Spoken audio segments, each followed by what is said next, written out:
The council chamber was massive. It floated in space above a neutral station, and through the clear walls, stars stretched out in every direction. Inside, representatives from 20 different alien species sat in a circle. Their chairs rose high above the floor, making them look down on anyone who stood in the center.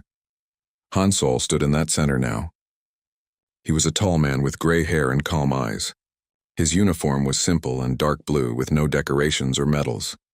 Behind him stood two other humans. Jae-won was younger with sharp eyes that never stopped moving. Dayan stood quiet and still, holding a datapad.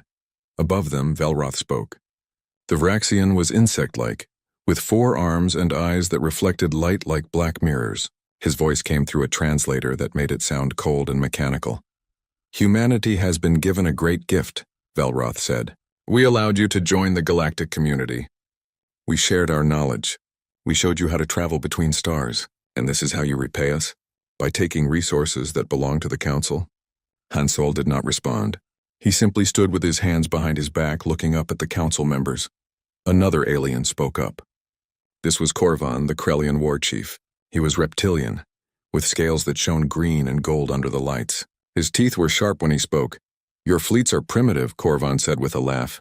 Your weapons are weak. Your ships are slow. You have been in space for less than 100 years.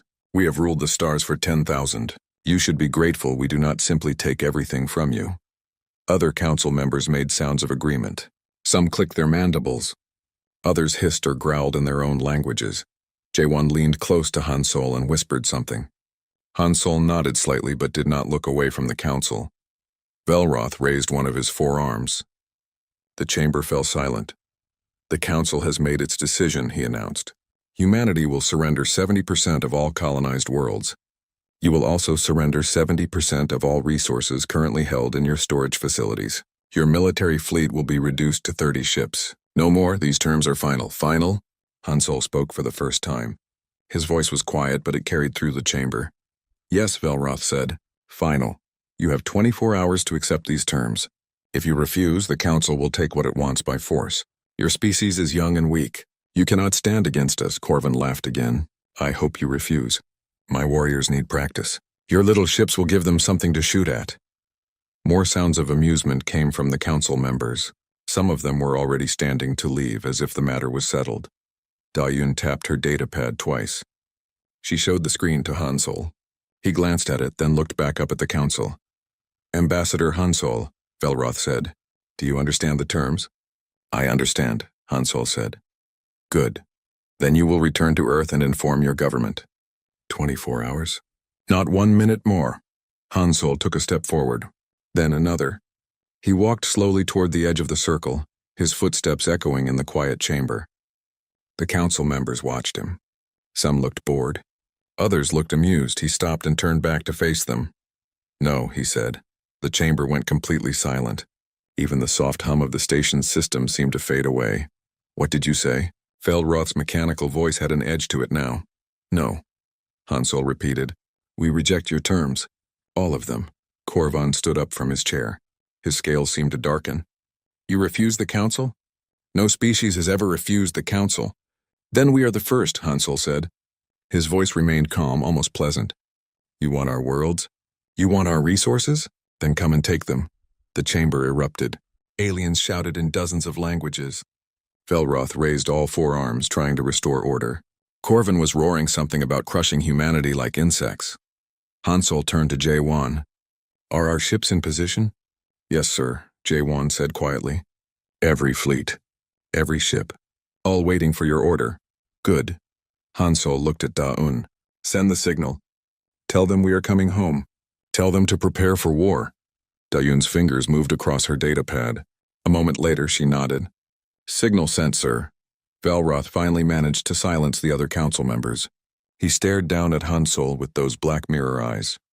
You are making a terrible mistake, the Vraxian said. We will destroy you. Your species will be erased from the stars. Han Sol smiled. It was a small smile, barely visible, but it was there. You talk too much, he said. You have been talking for weeks now, demands, threats, warnings, always talking. We are done listening. He turned and began walking toward the exit. Jae-won and Da-Un followed him. The council members watched in stunned silence. At the doorway, Han Sol stopped. He looked back one last time at the assembled aliens, at their shocked faces, at their anger and disbelief. "Enough talking," he said clearly. "Let's start the war." Then he walked out and the door closed behind him. For a long moment, the council chamber remained silent. Then Corvin let out a roar and smashed his fist against his chair. "Gather the fleets," he shouted. "All of them. We will crush these humans. We will show them what happens when they defy the council."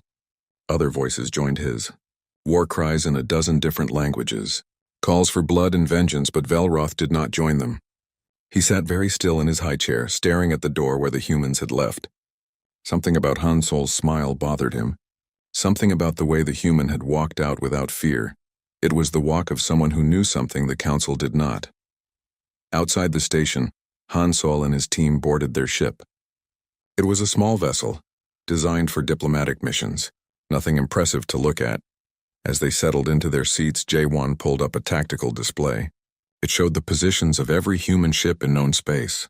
Hundreds of them, thousands of them, all moving into position. "They will attack within days," J1 said. "Maybe hours." "Let them," Han Sol said quietly. He was looking out at the stars. "We have been preparing for this moment since the day we met them. They think we are weak. They think we are primitive. They think we are afraid." He turned to face his crew.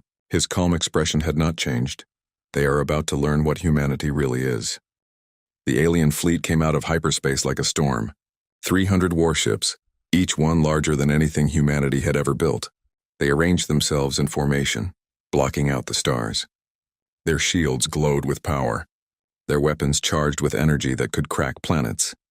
On the bridge of the human flagship, Admiral Tai Yang watched them arrive. He was an older man with white hair and scars on his hands from years of service. His uniform was worn but clean. His eyes were steady. "Count?" he asked quietly. 312 confirmed, his tactical officer replied. "All council species. Krellian, Vraxian, and at least 6 others." "And our forces?" 60 ships in this sector, sir." Tai Yang nodded. 5-to-1 odds, just as they had expected, just as they had planned for. "Open a channel," he said. "Let's hear what they have to say." The view screen changed. A Krellian commander appeared, his scales gleaming red in the light of his ship's bridge. Behind him, dozens of crew members moved with military precision. "Human vessels," the Krellian said. His voice was deep and harsh. "You are ordered to power down your weapons and prepare to be boarded. Surrender now and you will be treated fairly. Resist and you will be destroyed." Tai Yang smiled. It was not a friendly smile. "We decline," he said simply. The Krellian's eyes widened. Then he laughed. "You decline? You have 60 ships. We have 300. Your weapons are toys compared to ours. Surrender now or die." "Then I suppose we die," Tai Yang said and closed the channel. He turned to his crew. "All ships execute pattern Delta. Scatter and retreat. Make them chase us." The human fleet broke apart. Ships peeled away in different directions, their engines flaring as they accelerated. To the watching aliens, it looked like panic. It looked like the humans were running away in fear. The alien fleet followed. Of course they did. This was what they knew. This was how wars were fought. Chase the enemy, corner them, destroy them. In her fighter cockpit, Bora watched the alien ships pursuing her squadron. She was young for a squadron commander, only 28, but she had trained for this her entire adult life. Her hands were steady on the controls. "Griffin Squadron, stay tight," she said into her comm. "Lead them exactly where we planned. Not too fast, not too slow. Make them think they are catching us." Her squadron of 20 fighters dove toward a nearby asteroid field. The rocks there were massive, some as large as moons. Behind them, 50 alien warships followed, their weapons charging. "Almost there," Bora whispered to herself. "Just a little more." They entered the asteroid field at full speed. The human fighters weaved between the rocks with practiced ease. The alien ships followed, larger and slower, but still confident in their superior firepower. "Now!" Bora shouted. The asteroids came alive. Weapons platforms that had been hidden on the rocks for weeks suddenly activated. Missiles streaked out from concealed launchers. Energy beams cut through space. Mines that looked like ordinary space debris exploded with devastating force. The alien formation shattered. Ships tried to turn, tried to retreat, but they were too close together, too focused on the chase. The asteroids that they thought were just obstacles were actually cover for hundreds of human weapons. Bora pulled her fighter around and watched as alien ships exploded one after another. Their shields, designed to stop massive energy weapons from other capital ships, were useless against the smaller, faster missiles that the humans used. Griffin Squadron, attack pattern Omega, she ordered. Her fighters dove back into the chaos, their own weapons adding to the destruction. Across the battlefield, Captain Hyunwoo watched from his frigate. He had positioned his small ship in the shadow of a large asteroid, powered down to minimum levels, invisible to enemy sensors. "Sir, the trap is working," his sensor officer said. "Enemy casualties at 23% and climbing." "Good," Hyunwoo said. He was a quiet man who had served on merchant ships before joining the military. He knew how to wait, how to be patient. "Bring us around. Target their command ship." His frigate emerged from the asteroid's shadow along with 12 others. They had been waiting there, silent and hidden, while the enemy focused on the apparent retreat. Now they struck at the alien fleet from behind. The human ships were small, but their weapons were precise. They did not try to fight the big alien warships head-on. Instead, they targeted engines and sensors. They aimed for communication arrays and weapon systems. They fought like hunters taking down prey much larger than themselves. The alien commander tried to reorganize his forces, tried to fall back into defensive formation, but his ships were scattered now. Some were damaged. Others were trying to escape the asteroid field. His carefully planned attack had turned into chaos. Back on his flagship, Admiral Tae Yang watched the tactical display with satisfaction. The red dots representing enemy ships were disappearing one by one. His own forces, shown in blue, danced around them like wolves around a herd. "Casualty report," he ordered. "We have lost 4 fighters and 1 corvette," the tactical officer replied. "Enemy losses are at 94 ships confirmed destroyed, another 47 damaged, almost half the alien fleet. Gone in less than an hour. The remaining alien ships were retreating now, really retreating this time, not the fake retreat the humans had performed. They jumped to hyperspace in small groups, abandoning their damaged comrades. Tae Yang let them go. There was no point in chasing. The message had been sent. "Open a channel to Earth," he said. "Secure channel, command frequency." A moment later, Han Sol's face appeared on the screen. The Supreme Commander was in his office on Earth, but he looked as calm as ever. "Report, Admiral," Han Sol said. "First engagement complete, sir," Tae Yang replied. "Enemy force of 312 reduced to 171. They have withdrawn. Our losses are minimal." Han Sol nodded slowly. They will be confused now, angry. They expected an easy victory. Instead, they lost nearly half their attack force. "Yes, sir. What are your orders?" "Continue as planned. Do not give them time to think. Do not let them regroup. Hit them again. And again. Make them question everything they thought they knew about warfare." "Understood, sir." Han Sol leaned forward slightly. "Admiral, they will send more ships. Many more. This was just their first wave. The real test is coming." Tae Yang smiled. "Then we will be ready for them, sir. We have been ready for a very long time." The channel closed. Tae Yang turned to his crew. "All ships form up. We move to the next sector in 1 hour. I want damage reports and resupply completed before then. The enemy will be back, and when they come, they will be angry." "Sir?" his tactical officer asked. "Do you think they will change their tactics?" Tae Yang considered the question. "No," he said finally. "They have fought the same way for thousands of years. Big fleets. Direct assaults. They will do what they have always done. They will send more ships and expect to win through numbers. And we will keep beating them? We will keep teaching them," Tae Yang corrected. "Teaching them that warfare is not about who has the biggest fleet. It is about who adapts fastest, who thinks differently, who is willing to do what the enemy does not expect." He looked out at the debris field that had been an alien fleet. Ships that had been built over decades, crews that had trained for years, all gone because they fought the way they always fought. Humanity had spent centuries fighting wars on Earth. Small wars and large wars. Wars with primitive weapons and wars with advanced ones. Humans knew how to fight when they were outnumbered, when they were outgunned, when victory seemed impossible. The Council was about to learn what that experience meant.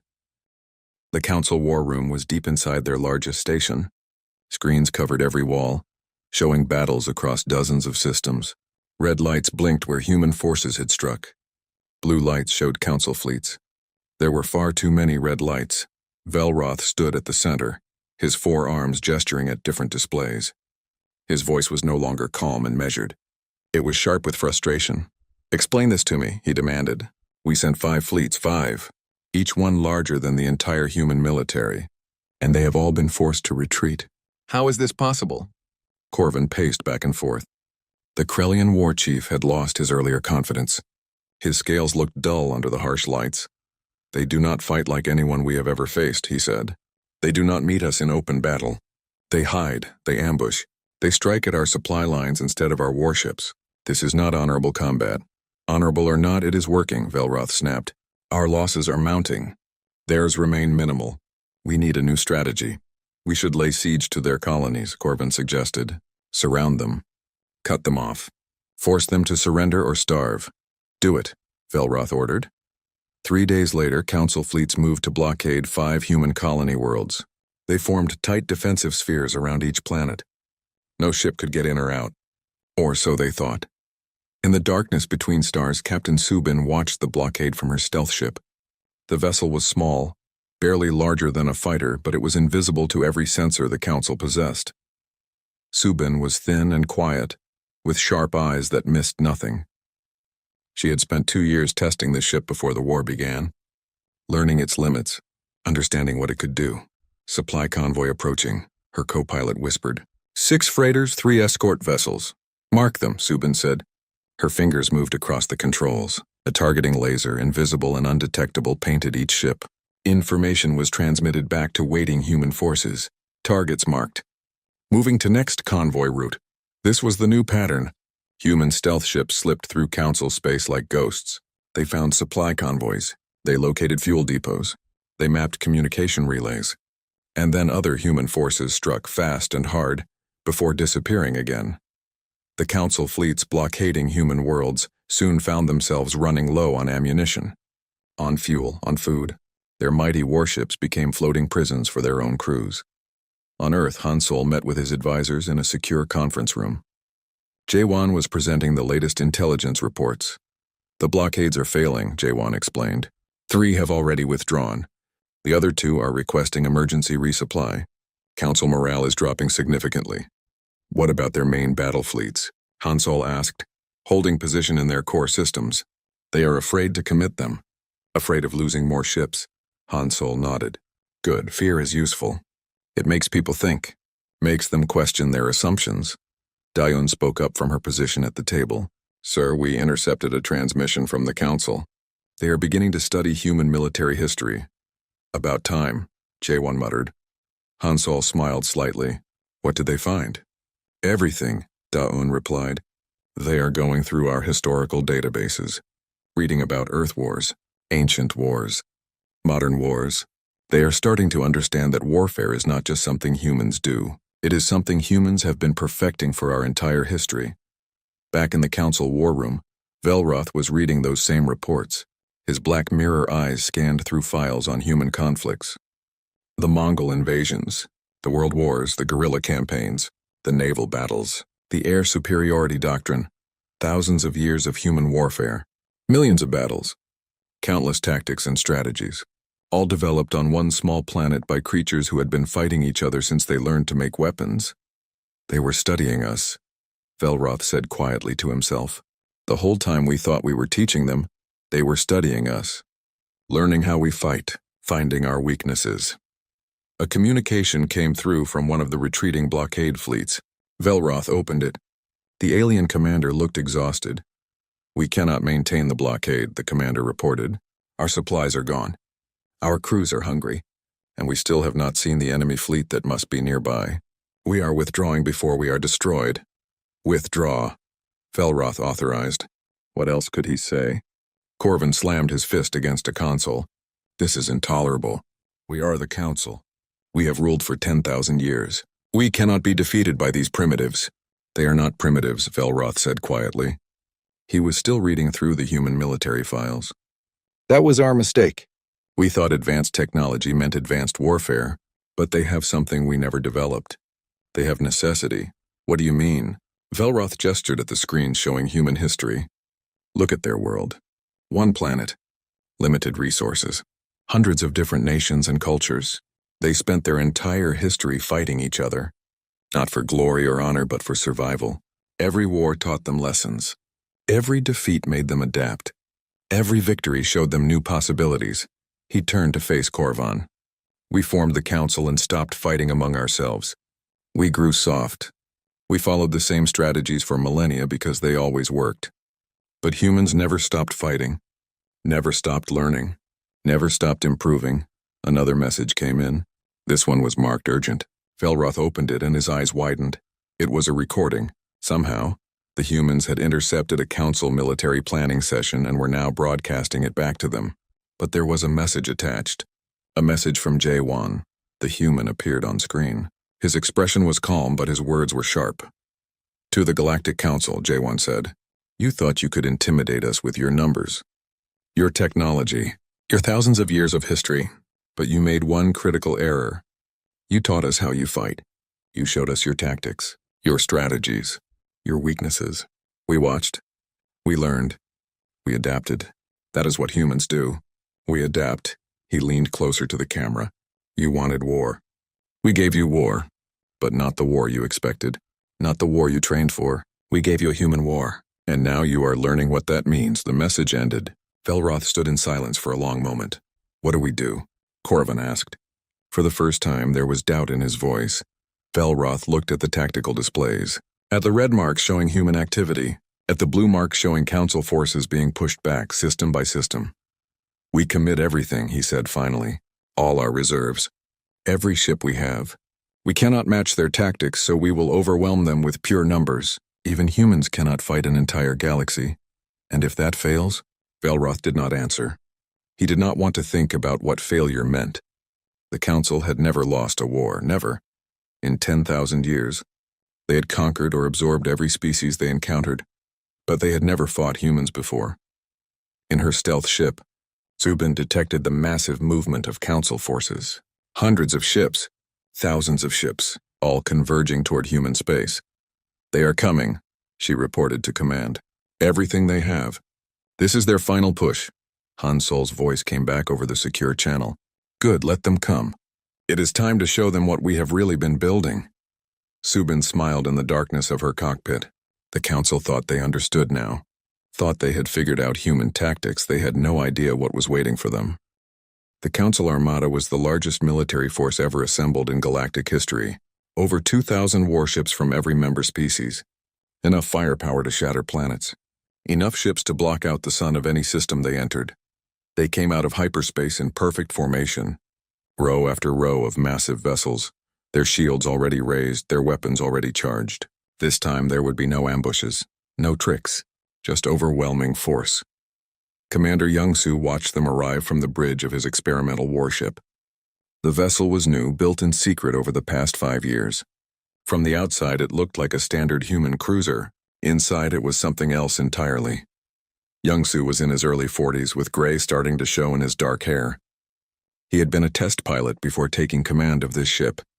He knew every system, every capability, every secret. Count? He asked his tactical officer. 2,147 confirmed, came the reply. Sir, they outnumber us 30-1. Noted, Youngsu said calmly. He turned to his chief engineer. Mireille, status on the swarm? Mireille was younger than him by 10 years, brilliant and focused. She had designed most of the systems on this ship. Her fingers flew across her console. All drone systems green, she reported. Quantum network is stable. AI coordination is at full capacity. We can launch whenever you are ready. Not yet, Youngsu said. Let them get closer. Let them think they have us. The Council fleet advanced slowly, maintaining their tight formation. They had learned from their earlier defeats. No more rushing forward. No more breaking ranks to chase fleeing enemies. This time they would be disciplined. Velroth watched from his command ship in the center of the formation. Everything about this attack had been carefully planned. They would advance together. Fight together. Win together. The humans could not possibly stand against this much firepower. All ships prepare to fire, he ordered. Target the human vessels. We end this today. Youngsu saw the energy reading spike across the enemy fleet. Thousands of weapons charging simultaneously. Now Mireille. Launching. she said, and pressed a single button. The human ship opened, not just one bay but dozens of them. Hundreds of small objects shot out into space, spreading in every direction. They looked like missiles at first. Then they began to move independently with intelligence and purpose. Drones, thousands of them. Each one the size of a fighter but faster, more agile, and coordinated by quantum-linked AI that allowed them to act as a single organism. And that was just from one ship. Every human vessel in the fleet did the same. 70 ships each releasing their swarms. Within seconds, there were over 300,000 drones filling the space between the two fleets. Attack Pattern Alpha, Young-Soo ordered. Overwhelming force. The drones swarmed forward like a storm of metal and fire. They moved in coordinated waves, each wave striking a different part of the Council formation. They did not have powerful weapons. They did not need them. They had numbers and intelligence. The Council ships opened fire, their massive weapons designed to destroy other capital ships. But the drones were too small, too fast, too many. For every dozen destroyed, 100 more took their place. And they learned. The AI controlling them adapted with each passing second, finding weaknesses in the enemy defenses. Velroth watched in horror as his perfect formation fell apart. Ships were swarmed by hundreds of drones each. Their shields, designed to stop massive energy blasts, were useless against thousands of small impacts. Their weapons could not track targets that moved so quickly and unpredictably. All ships fall back, he ordered. Retreat and regroup. But the drones followed. They pursued the retreating ships like predators chasing wounded prey. And they kept learning, kept adapting, kept finding new ways to break through defenses. On his ship, Young-Soo watched the tactical display with satisfaction. The red dots representing Council ships were being surrounded by blue clouds of drones. One by one, the red dots began to disappear. Sir, we are receiving a transmission, his communications officer said. It's from one of the Council ships. They are requesting permission to board. Young-Soo raised an eyebrow. To board us? Are they surrendering? No, sir. They think they can win if they take our ships in close combat. They are sending boarding parties. Young-Soo smiled.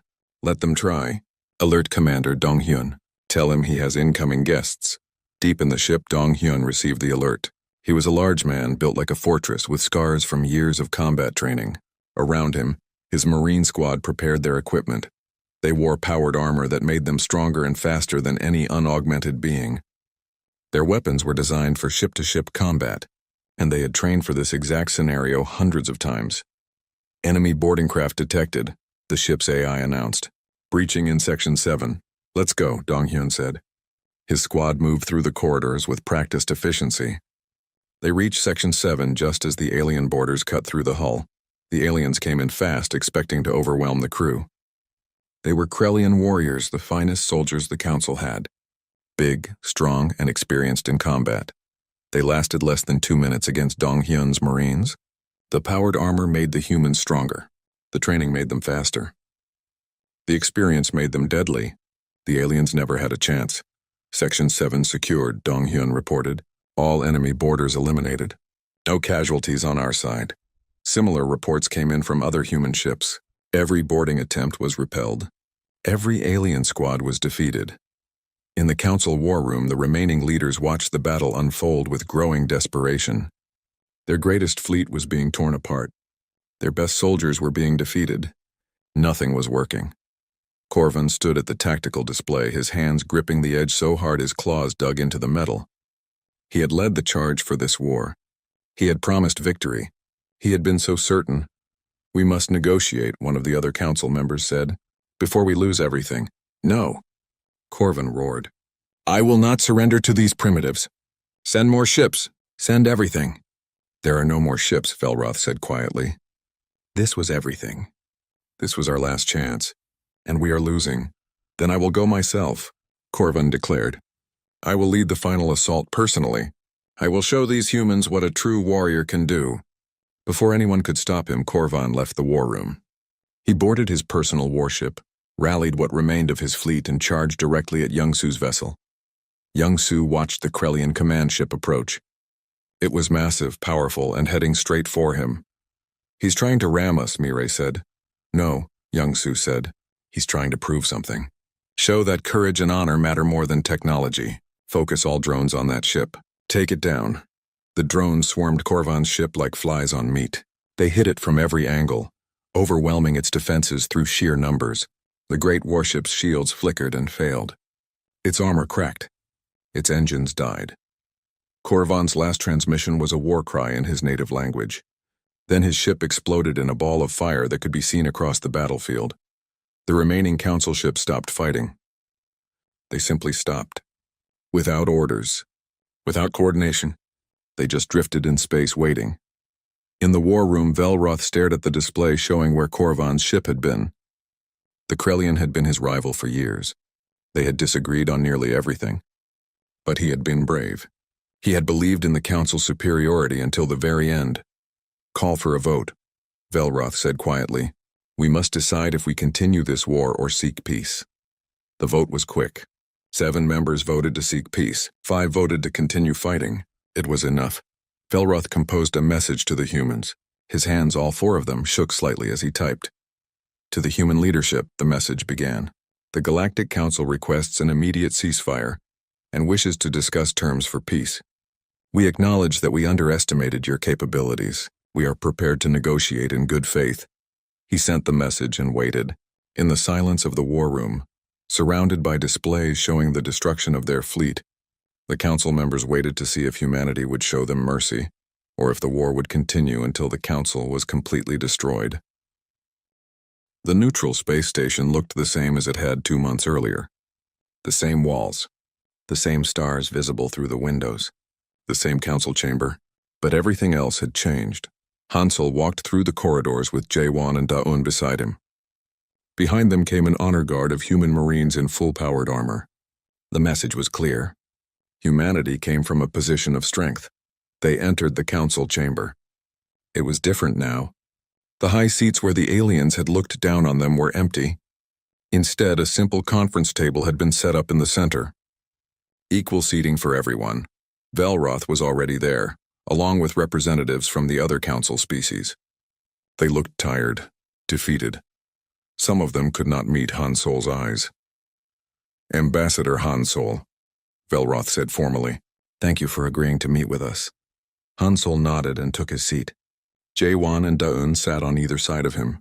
A young diplomatic aide named Seojun took the seat behind them, ready to take notes.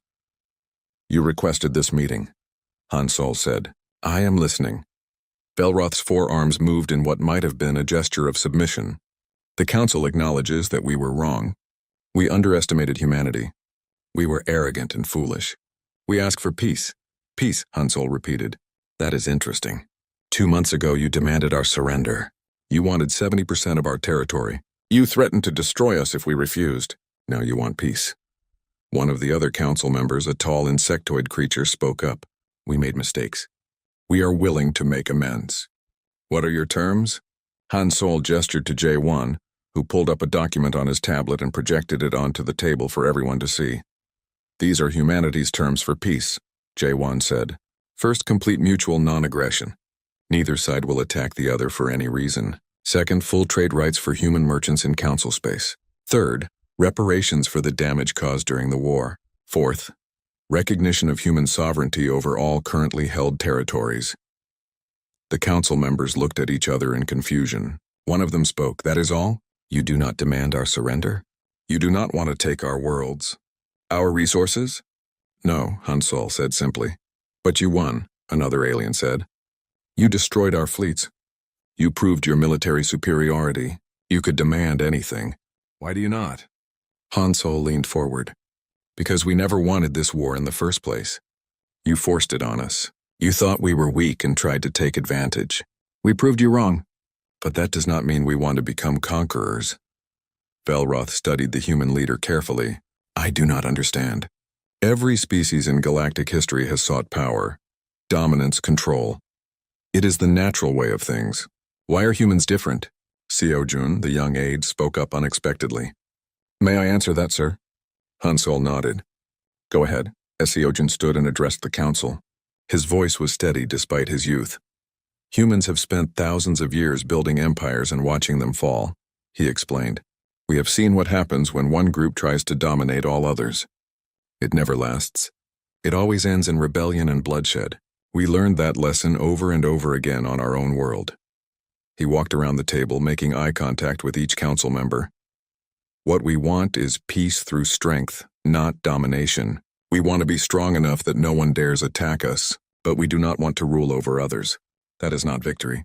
That is just setting up the next war. He returned to his seat. The council members sat in silence, processing this idea. Da-Yun added her own contribution. We also want you to know something else.